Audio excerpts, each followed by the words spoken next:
Buenas noches, mi nombre es Daniel Verdeza, estudiante de la UNAD de la carrera de Psicología.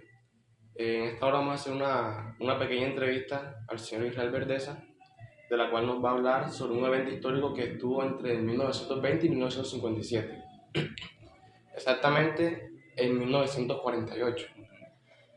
Esta entrevista va agarrada de la mano con la materia de Historia Crítica de la Colombia Contemporánea. Así que le damos la palabra. Bueno, Daniel, gracias por la invitación. Vamos a hablar específicamente de algo que conocemos hoy como el Bogotazo, que algunos teóricos que hablan acerca de la historia colombiana no le llaman solo el Bogotazo, sino el colombianazo, debido a que esto se ramificó a nuestras regiones. Pero si me permite, Daniel, no quiero centrarme solamente en el 9 de abril de 1948, que fue cuando sucedió el magnicidio bastante conocido de Jorge Eliezer Gaitán, este caudillo liberal, sino que quiero retroceder un poquito en el tiempo y ubicarme en el año 1946. ¿Qué pasó en este año? ¿Qué es tan importante para mencionar? Lo que pasa es que esto nos brinda el contexto de lo que venía sucediendo en la historia colombiana que culminó o que desembocó en ese crimen. En el año 1946 sucedió algo, hubo unas elecciones, pero no fueron unas elecciones comunes. Recordemos que en ese tiempo Colombia era un país bipartidista, habían solamente dos partidos, Partido Conservador y Partido Liberal. Pero precisamente ese año, 1946, el Partido Liberal, por decirlo así, se dividió. Hubo un candidato oficial y un candidato disidente, por llamarlo de alguna manera. Este candidato disidente fue el señor Jorge Eliezer Gaitán.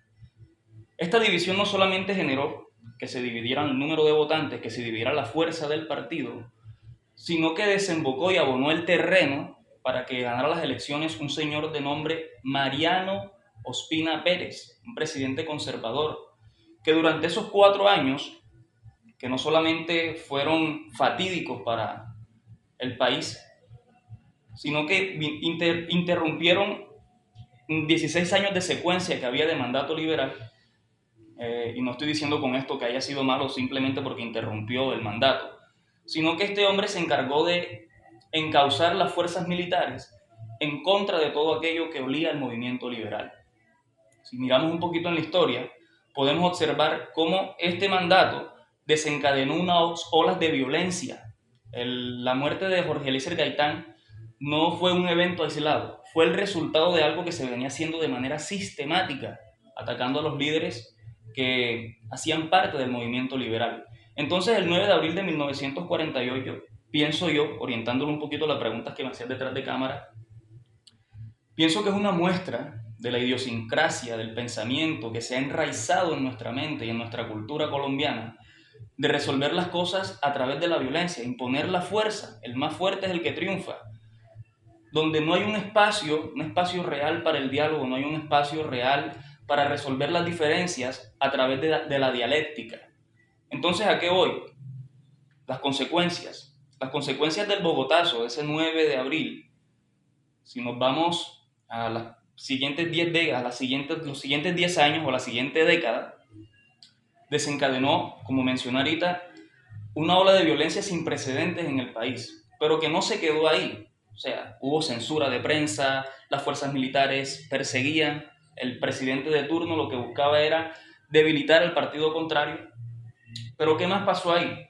Que ese tipo de acciones se han naturalizado, se han normalizado, no naturalizado, se han normalizado en nuestro país, y esa separación que tenemos hoy por las cordilleras, por los ríos, las regiones naturales que tenemos, no solamente dividen a personas de distinta forma de hablar, de distinta forma de vestirse, sino que dividen nuestro pensamiento.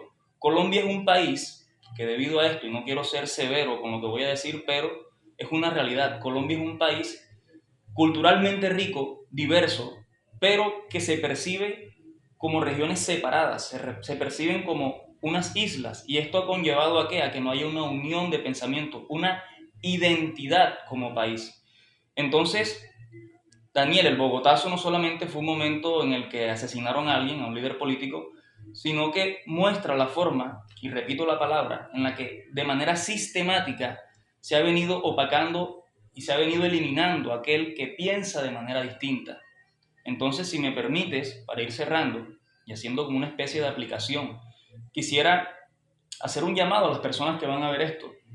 Cada uno de nosotros tiene un círculo de influencia, cada uno de nosotros tiene un entorno en el que nos desenvolvemos y seguramente usted ha visto más de una vez a aquel que se quiere colar en una fila, a aquel que se la quiere dar de vivo.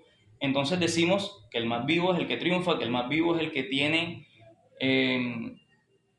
la batuta o el mango, el sartén agarrado por el mango. La invitación es simple, empecemos a hacer cositas distintas. Desde la psicología se estudia mucho el pensamiento colectivo. Entonces considero que el pensamiento colectivo, ya para cerrar, ya que se conforma de pensamientos individuales, ¿de quién creen que es la decisión de cambiar el entorno? Sí, está bien que de manera colectiva se vean las cosas de manera más macro, más grande, pero si no hay un pensamiento individual que quiera hacer el cambio, que quiera iniciar esas acciones que pueden desencadenar en algo positivo, sencilla y llanamente ese cambio que necesitamos como país, que necesitamos como sociedad, no se va a dar. El cambio está aquí. Daniel, no sé si tienes otra pregunta. No, hasta el momento ha sido todo claro.